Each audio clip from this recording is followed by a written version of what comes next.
Strangers Dining Room at the House of Commons, Westminster, London SW1AOAA. Visit parliament.uk to book. Meal for two including drinks and service £180. Many wretched schemes have been devised within the Houses of Parliament to separate the British from their money, in return for scant reward. There's the poll tax, which was a charge on breathing. There are VAT increases, instituted to sort out a financial mess you didn't make. To these should be added one more, the shameful price they are charging to serve mediocre cooking to hapless members of the public. The idea is delightful. Why not open up the dining rooms to those eager to dine like a lord, or even, like Michael Gove? The idea is delightful.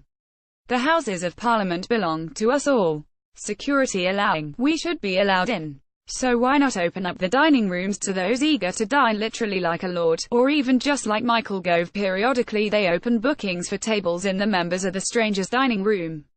The dinner service in the Strangers Dining Room continues on Tuesday and Wednesday evenings until mid-July. Further dates will soon be announced, which is unfortunate. There is a complex booking process. You need to fill in a form, give a credit card number and promise to bring ID.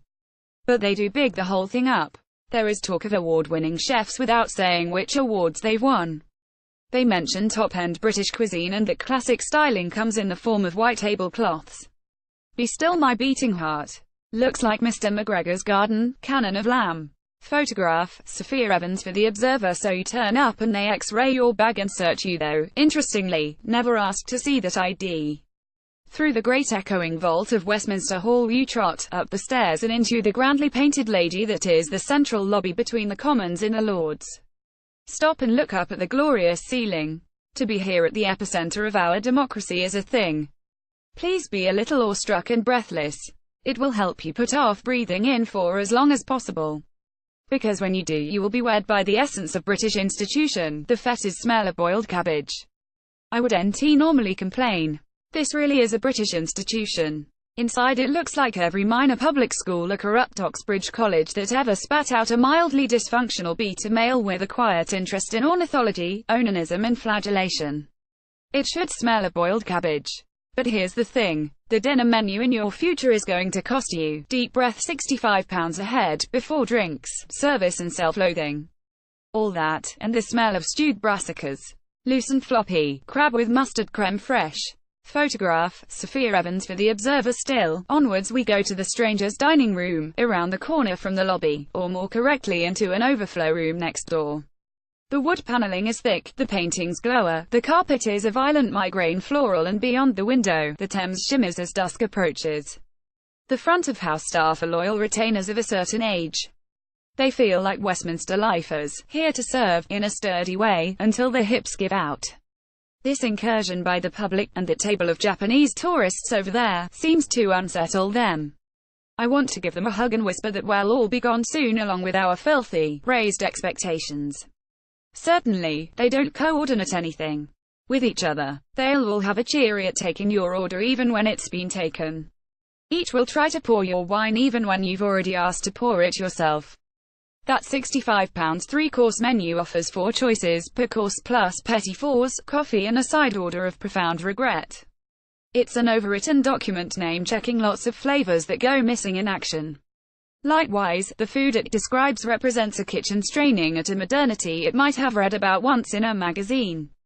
White crab meat is mixed in with too much creme fraiche, until loose and floppy. It's meant to slap you with mustard but doesn't. There's a disc of flavorless kohlrabi over the top. It claims there's fresh chili in there but we can't find it. On the other hand, there are lumps of pineapple. What I have thus learned, pineapple and crab hate each other. Another starter brings a serviceable salt beef terrine with capers and what is called beef dripping sourdough crisp. Look, if you're going to promise me rendered cow fat, I want to taste cow fat. I can't. Both mains are roast dinners that have been at Mum's dressing up box. They look like grown-up plates of cooking, but the more you dig in the less you get. There are over-reduced Marmite sauces, and vegetables that have been less trimmed than given the Brazilian. What the hell happened to the rest of them? My lamb dish looks like Mr. McGregor's garden. They've sliced all the baby carrots off at the knees so they stand vertical. There are 2 small pieces of lamb and almond croquettes, which taste not of almond. The potatoes on a chicken dish are so small and turned they look like those grooved dowling rods IKEA gives you to assemble a set of bookshelves called Bilia Hemnes. Taste of existential angst, rhubarb mousse. Photograph, Sophia Evans for The Observer and back Westworld to price. Imagine £15 of that £65 went on the starters. It's outrageous, but let's just try imagining that. It means they're charging £40 or so for those mains. Chuck on a £35 bottle of wine because there's little choice below that, and with service you're on £180. You can go to 98% of restaurants in London for less than £180.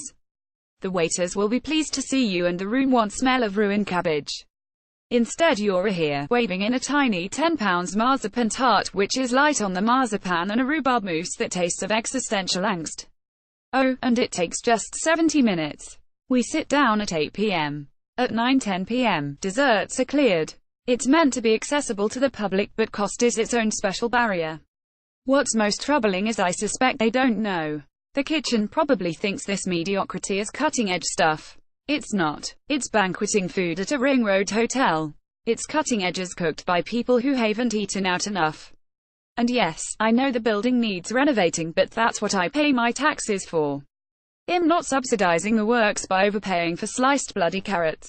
It could have been a carnival of Britishness, of perfect suet puddings, ribs of beef with horseradish followed by trifle.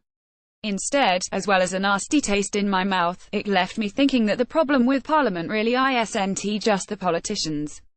News bites: if you want that British institution thing done right, head to the Guinea Grill just off Berkeley Square, central London.